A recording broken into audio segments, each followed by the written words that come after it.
Well, after 4 years, Squid Game has finally came to an end. And it's kind of sad, but also at the same time, it kind of makes sense that they don't really want to milk this show a whole lot, even though they kind of are because the end of Squid Game was setting up for the American spinoff show. But, anyways, in terms of the main Squid Game universe with like Gi-hun and all those other characters, this universe has officially came to an end. And it's kind of sad because, I was really invested in this show that they had because originally when it came out back in 2021, I think it was, I wasn't really feeling it because, it came out in like September, somewhere around there, and people were like hyping up this show. Like they were saying, oh, this show's amazing, it's great, it's all that, and all that. And I was looking at it and I was just kind of like, I don't really see what the hype for this show is. But then around like December, I think it was, of that year, I finally decided to watch it, and it actually surprised me a lot. Like I was really invested in the show. I think there was like 8 or 9 episodes of season one, something like that. And then I was really invested around that time. I finally watched it and I was like, dang, the show's actually pretty dang good. So when they announced season two was in the works, I was like, all right, let's go. I'm ready for it. And then season two came out and it was, I still thought it was pretty good. I did watch it back when it came out in, when did it come out? I think it was around May of 2024. Oh no, it was around December, I think, actually, of 20. Yeah, so it was December of 2024 when the season 2 came out. And I remember it being. There's some weird noise going on in the background. But, anyways, I remember season 2 being okay, not really as good as season 1, but I do definitely still like season 2 a lot. But I do definitely understand that it's not really a full season, and that was because they filmed season 2 and season 3 at the same time, and they just kind of split the season in half, but they didn't really market it as part 1 and 2. They just kind of marketed season 2 as its own thing, and then later confirmed around the time season 2 was coming out that there would be a season 3. So, yeah, that's kind of why season 2 may have felt a bit, incomplete to some people, was because it wasn't meant to be a full season. It was cut in half, and they released season 2 as part 1, and then season 3 as part 2. But, yeah, I think after watching season 3, it's kind of obvious that it's supposed to be part 2 because season 2 plays things very safe where no one really died in that season except for like, a few characters. Like you had Thanos in that season die, and then you had player, what was her number? I think it was 94 or something like that, where she was like in the mingle game, and that player, I forget what her name is, she was a main character who ended up dying. And then you had the player 380, the like female player, died to Namju, I think his name was. Yeah, you had player 380. She was a main character. She was part of like that Thanos group, and she was a character who ended up dying. But other than like those three characters, there wasn't really any major character deaths. Like you had Gi-hun, you had the grandma and her son, and then you had Jo Yuri's character, whose name was Junhee in that show, and you had the frontman, obviously, as player 001, and then you had the Hyung-ju character, and then you had the Ming-ju character, the player 333, and overall, yeah, like all those characters survived season 2, and then you had the other characters like player 100, and, those group of characters, the like evil characters. Everyone practically survived season 2 except for like a few characters. So, yeah, season 2 definitely played things very safe, while season 3, on the other hand, did not play things safe at all. Nobody in season 3 made it out alive in season 3 of Squid Game. Not even Gi-hun himself. He did not make it to the end of season 3 because this is one of the things that I kind of didn't really like about the show. I figured that Gi-hun was probably either going to die or become the new frontman. Those were like the two main theories for season 3. It was going to be that Gi-hun was either going to become the next frontman or he was going to sacrifice himself for somebody in the games. And I figured that it would be, or that he would sacrifice himself for Jo Yuri's character Junhee because, she was obviously pregnant, and in the show she talks to Gi-hun about, oh, you need to protect my child and all that, because she had a sprained ankle that she sprained during the hide and seek game So she was like, "Oh, I can't really protect my child, so I need you to protect him for me." Or it was the grandma who was like, "You got to protect this child from the other players who are obviously going to try and kill the baby and all that." So yeah, but season three, nobody in this season was safe. Everyone's life was on the line in this season, and right out of the gate, it just kills off some of the main players that were in season two. Oh, you also had the Jung Mei character, Gihan's friend in season two. I forgot about him. But yeah, otherwise, no one really died in season two. But season three, freaking right out of the gate, they just start, knocking off the players off the list. Like, you have player 388, who's Daiho, that's his name. He is like the first character to die in terms of like the main players because Gihan realizes that he was the one who like didn't take the ammo back at the end of season two because Young Sik, that character, player 007, tells him that, oh, this guy went to go take the ammo but then panicked and didn't take the ammo. So Gihan starts like eyeing him up like he's, in danger or something, or like he's gonna kill him. And the whole time he was like looking at Daiho, I was looking at the screen like, oh, he's gonna kill him 100%. And sure enough, that is exactly what happened. Because as soon as Gihan got that red ball that we saw in the trailer, and Daiho got the blue ball, I was just like, oh, Daiho is cooked. He's done.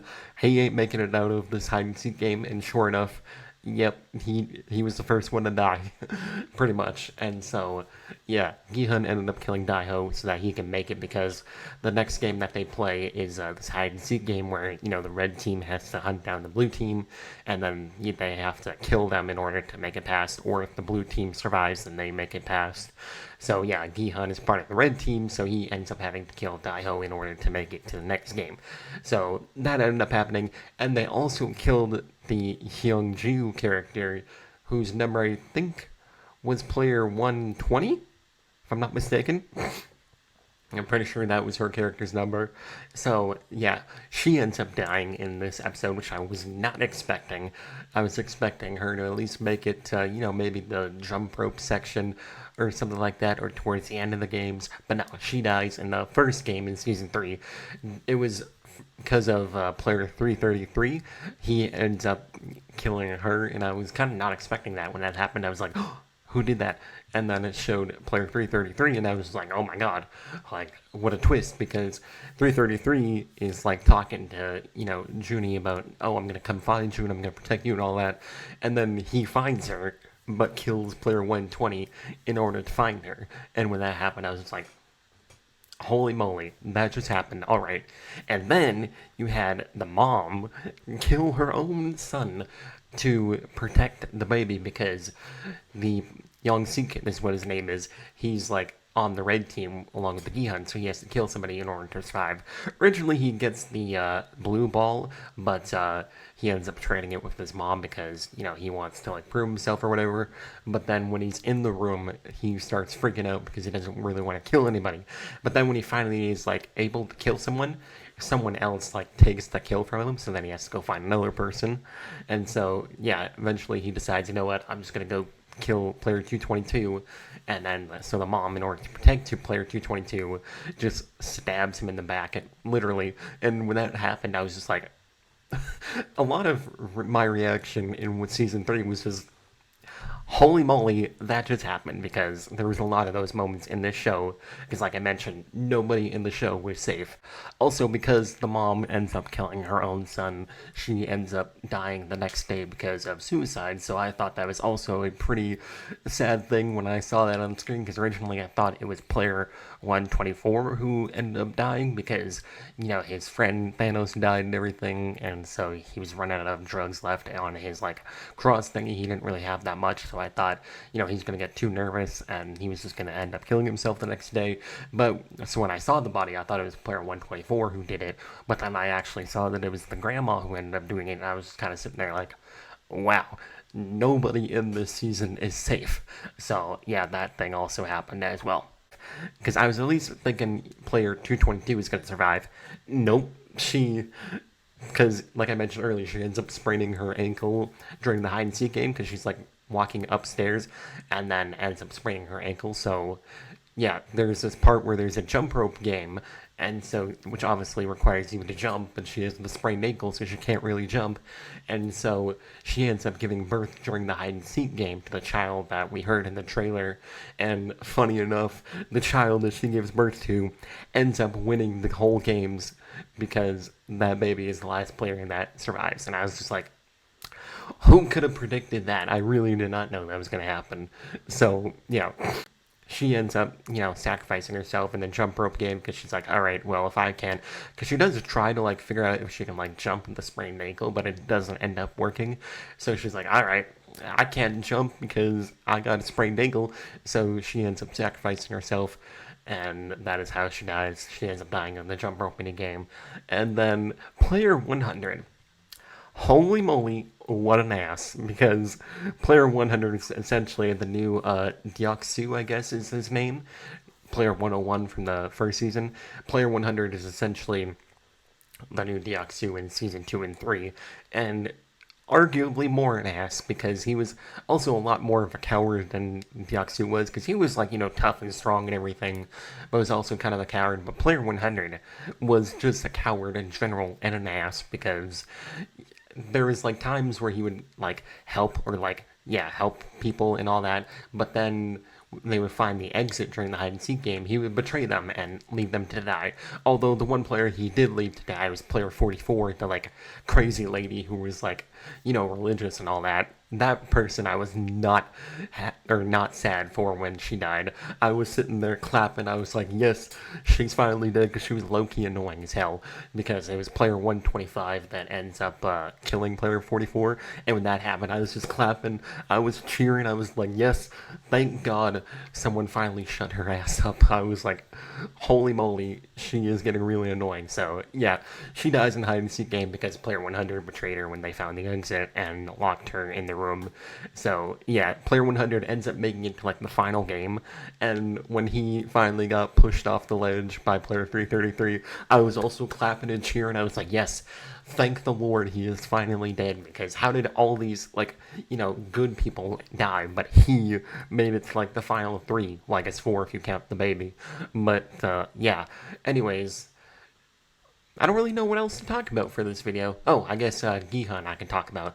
Yeah, the way Gihan died was not really, you know, smart in a way, because it could have been easily avoided if they have just done one of two things. The first thing being is that, by the end of the sixth game, there's like this there's these three pillars that they're standing on. They got to push someone off in order to make it to the next pillar. So for the first game, or the first round, they push off player 125, and then the second game, they essentially kill off all of the evil characters except for Gihun and player 333. So like there's I think there was like 6 or 7 of them when they got to the, because it goes from circle to triangle to square. Or wait, no, it goes backwards. It goes square, triangle to circle, and then when they're on the triangle pillar, all of the evil characters die. And that thing I just thought was so dumb, because it's like it could have been easily avoided, because they kill off all the players, right? And so it's just Gihan, the baby, player 333, and player 100. And player 100 is talking to them like, hey guys, like I have things right here. We can do the, because they were going to do this like voting thingy in order to like push the players off or decide which character dies. But they end up just fighting all the evil characters and end up killing them all. And then they end up pushing. I'm just trying to fix my hearing here. It's kind of all over the place. So yeah, they're like fighting all the characters because, player 456 and 333 team up because, the baby's life is on the line. So player 333, who's the dad, like, survive or like fights the evil characters for his child to survive, obviously. And then it just comes down to those two against player 100. And he's sitting there like, hey guys, let's just think about this. We can survive, we can sacrifice the baby, and then the three of us can win the prize money. And then player 333 just pushes him off the ledge before they go on to the next round. And that I thought was kind of dumb, because I was like, you could at least pretend that you're on his side, make it to the triangle or the circle level, and then just push him off the ledge, and boom, the three of you survive. But no, player 333 pushes player 100. And while it was clapping and cheering, like, finally, thank God he's dead, it was kind of just like, why did they push him off at the triangle level when they could have pushed him off at the circle level and won the game? But anyways, that happens. Player 333 goes to the circle level, and then Gihun's walking towards there, and then player 333 all of a sudden is just like, oh, don't come any closer, otherwise I'm gonna kill you and the baby and take the prize money for myself. And then I was kind of just like, oh, come on, man, because the entire game I was looking at him like, this dude's not really that bad of a person. Like, yeah, he kind of is an ass for killing some of the characters and obviously killing player 120, but he's doing it to protect his baby and his wife. So, like, that's not, I guess I can understand it at the same time. But then he just turns evil all of a sudden at the end of the game where it's just him and Gihun left. And then I'm just kind of sitting there like, what is happening here? Why is this dude doing like a whole like 180 and going completely evil? So then him and Gihun start duking it out on the circle level, and I'm just kind of like sitting there like, what is happening right now? Why did this dude go from being on Gihun's side to suddenly turning on him? And so he ends up falling off the ledge. So I'm just sitting there like, yes, finally. And then I'm thinking to myself like, oh, it's kind of funny how Gihan went through all of this just to once again be the winner of the Squid Games because he was the last player. He was the last player along with the baby, and then he gets back up from the pillar because they fall off the pillar, but he holds on to like this bar that was on the side, and that is how player 333 falls because he falls, but Gihan is holding on to a ledge, so he survives. So he gets back up, and then I'm like, okay, finally it's over. Gihan won again. That's it. And then he looks at the ground because in order to start the game, you had to like push the button on the ground for each level. And so before they started fighting, they never pushed the button to start the round. So even though player 333 fell off the circle level, it didn't count because they never pushed the button to start the round. And when that happened, I was just kind of like, wow.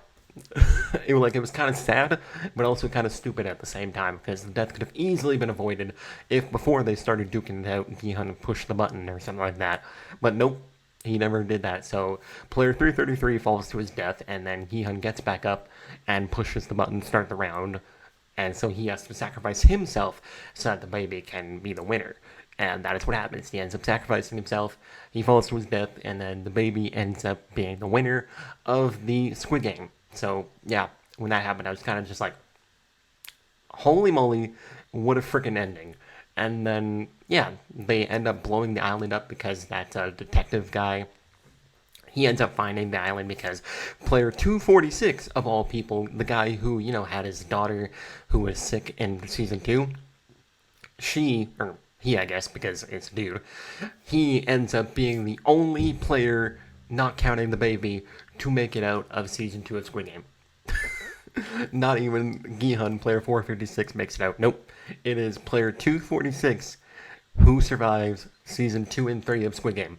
He's the only player who survives because this pink guard who's like been following him since before the events of the second Squid Game, she like knows that he has a sick daughter, so basically during the rebellion, player 246 teams up with the rebellion team, and so when they like failed the rebellion, there's this pink guard who came up to player 246 and shot him, but everyone had speculated that it was the girl who knew he had a sick daughter and was going to save him. That is what ends up happening. She ends up getting him off the island, and then the detective guy who's been trying to find the island ends up finding the island and saving him, and then the frontman ends up blowing the whole island up because obviously they found the island, so he ends up blowing the place up. But obviously he takes the baby away before that happens, and he ends up giving the baby to the detective because that's his brother and everything. So he leaves the baby and the prize money with the detective guy, and that is essentially the end of the show. And then, like I mentioned at the start of the video, they set up the American Squid Game by having Kate Blanchett, of all people, who, funny enough, when I was first watching the show, I didn't recognize that was Kate Blanchett at first, because it showed the woman, hitting, with the what's the game called? Dadachi? Or Didaki? Something like that, where they're, throwing the things on the ground and slapping him and everything.